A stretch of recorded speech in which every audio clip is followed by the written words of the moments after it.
Sinadya ni Ramon na dayuhin ang tondo para kay Tanggol.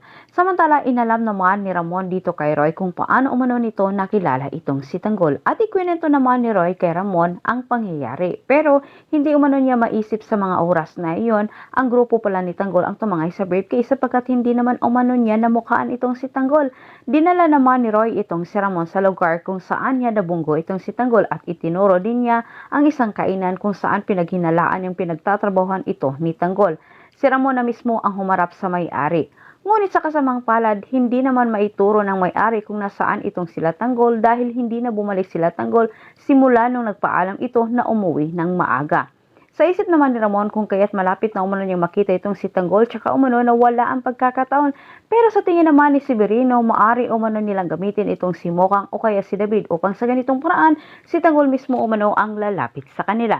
Samantala sa pagsapit ng gabi, mapang-abot naman itong si Ramon at Tanggol sa club ni Mokang. Muntikan nang mapang-abot ang dalawa.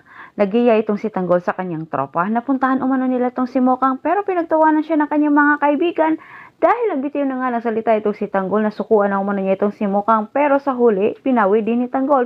Ngunit paliwanag naman ni Tanggol na gusto pa rin umano niyang nasa maayos ang kaligtasan ni Mokang. Samantala nagpasya naman itong si Ramon sa kabilang banda na hindi umano sila mag-aksaya ng panahon. Kailangan niyang makita itong si Tanggol sa lalong madaling panahon bago umano niya maisagawa ang kanyang masamang binabalak dito kay David. Kahit agarang nagtungo naman itong si Ramon sa club na kung saan sa mga oras na iyon sila Tanggol din ay nasa labas naghihintay kay Mokang. At sa kabutihang palad ilang sandali lang ang lumipas dumating na ang grupo ni Ramon. Hindi naman nakakibo itong si Tanggol nang makita niya itong si Ramon na bumaba sa sakyan. Parang namukhaan naman niya itong si Ramon pero ang problema ni Tanggol ay hindi rin niya maalala kung saan. Hinala naman ang katropa ni Tanggol na itong si Ramon ang tinutukoy ni Chiki na pumorma kay Mokang. Walang tiwala naman itong si Tanggol kay Ramon. Masama ang kanyang naramdaman dito kay Ramon. Duda niya isa itong sindikato kung kaya't lalong nag-alala naman itong si Tanggol para kay Mokang.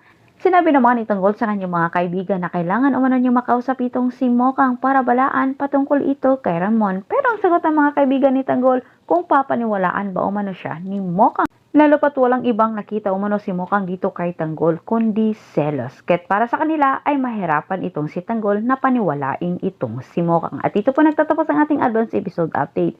Magkikita kaya si Ramon at Tanggol dito sa club sa pagkakataon na ito. Pero matabayanan po natin.